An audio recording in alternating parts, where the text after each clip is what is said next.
సాధారణంగా మనం ఎప్పుడు మనలో ఏ చిన్న మార్పు జరిగినా అది మన ఫిజికల్ బాడీ మీద అంటే శరీరం మీద చూపిస్తుంది అంటే దానికి మాత్రమే వచ్చింది అనుకుంటాం. కానీ కాదు. ఎప్పుడైతే మనం మెంటల్ లెవెల్‌లో అంటే ఎమోషనల్ లెవెల్‌లో డిస్టర్బ్ అవుతుందో మన ఎనర్జీ అనేది అప్పుడు మాత్రమే దాని ఎఫెక్ట్ అనేది మన ఫిజికల్ బాడీ మీద పడుతుంది. సిమ్టమ్స్‌గా కనిపిస్తుంది. అయితే మిగతా వైద్య విధానాలు ఎప్పుడూ కూడా ఫిజికల్ బాడీ మీద కనిపించే సిమ్టమ్స్‌ని మాత్రమే ట్రీట్ చేస్తారు.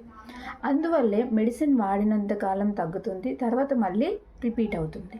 అయితే హోమియోపతిలో ఏం చేస్తామంటే కాన్స్టిట్యూషనల్ మెడిసిన్ అనేది ఒకటి ఉంటుంది.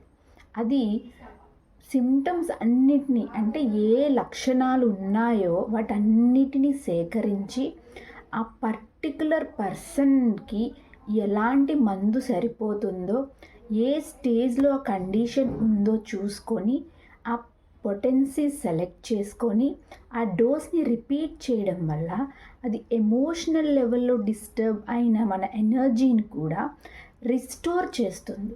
అందువల్లనే హోమియోపతిలో ఎప్పుడైనా సరే ఏదైనా వ్యాధి కానీ, ఏదైనా లక్షణాలు కానీ ఒక్కసారి తగ్గాయి అంటే మళ్ళీ రావటానికి చాలా చాలా టైం పడుతుంది. అది ఎందుకొస్తుంది? మళ్ళీ రిపీటెడ్‌గా మనం అలాంటి వాటికి ఎక్స్‌పోజ్ అయినప్పుడు మాత్రమే అదొస్తుంది. అయితే దీనివల్ల ఏంటి లాభం? ఇలా మనం తగ్గించుకోవడం వల్ల హోమియోపతిలో ఉన్న మందులు ఎప్పుడూ కూడా అవి కెమికల్ బేస్డ్ కావచ్చు, మినరల్ బేస్డ్ కావచ్చు, యానిమల్ కింగ్డమ్ నుంచి కానీ, ప్లాంట్ కింగ్డమ్ నుంచి కానీ అలా డిఫరెంట్ రా సోర్సెస్ నుంచి తీస్తాం. కానీ అక్కడ ఏంటంటే క్వాంటిటీ ఆఫ్ ద మెడిసిన్ అనేది తగ్గిస్తాం. అందువల్ల దాని కెమికల్ ప్రాపర్టీస్ ఏవైతే సైడ్ ఎఫెక్ట్ ఉండే ప్రాపర్టీస్ ఉంటాయో అవి మినిమైజ్ అవుతాయి. క్వాలిటీ ఆఫ్ ద మెడిసిన్ అనేది పెరుగుతుంది. ఎందుకు అంటే మనం చూస్తాం మనకి సాధారణంగా ఒక ఫిజిక్స్‌లో కొంచెం ఐడియా ఉండే ఉంటుంది. ఎలక్ట్రాన్స్, న్యూట్రాన్స్, ప్రోటాన్స్ అనేవి ఉంటాయి. అవి ఎంత మైన్యూట్‌గా ఉంటాయి. బట్ మొత్తం మెకానిజం జరిగేదంతా కూడా దాని ద్వారానే. సేమ్ అదే ప్రిన్సిపల్ అనేది హోమియోపతి మెడిసిన్ ప్రిపరేషన్‌లో కూడా జరుగుతుంది.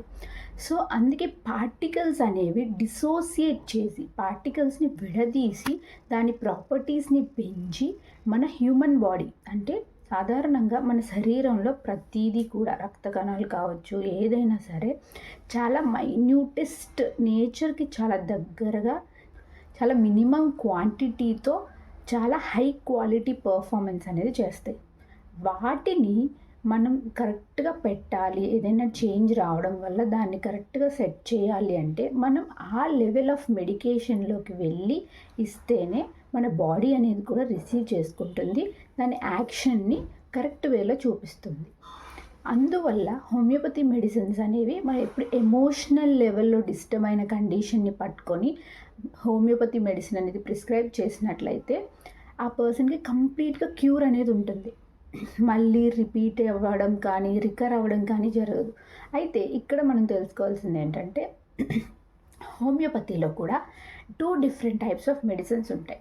అంటే పొటెన్సీ లేదనుకుంటే టిష్యూ రెమెడీస్. ఇంకా మదర్ టింక్చర్స్ కూడా ఉంటాయి. అది తర్వాత చూద్దాం. అయితే ఇక టిష్యూ రెమెడీస్ అనేవి ఏంటంటే అవి కొంచెం క్వాంటిటీ ఆఫ్ ది మెడిసిన్ అనేది చిన్నది ఎక్కువ ఉంటుంది.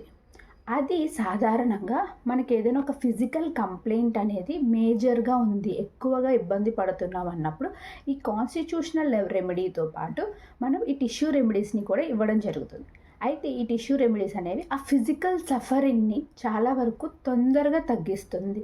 ఆ పేషెంట్ ఇబ్బంది పడకుండా చెయ్యాలి అనేది ఒక హోమియోపతి ఫిజిషియన్ యొక్క మెయిన్ మోటో కాబట్టి సో కాన్స్టిట్యూషన్‌తో పాటు ఈ సప్లిమెంటేషన్‌గా ఇవి కూడా ఇస్తారు. అయితే మనం ఇక్కడ నుంచి ఒక్కొక్క టిష్యూ రెమెడీ అనేది ఎలా పనిచేస్తుంది అనేది చూద్దాం.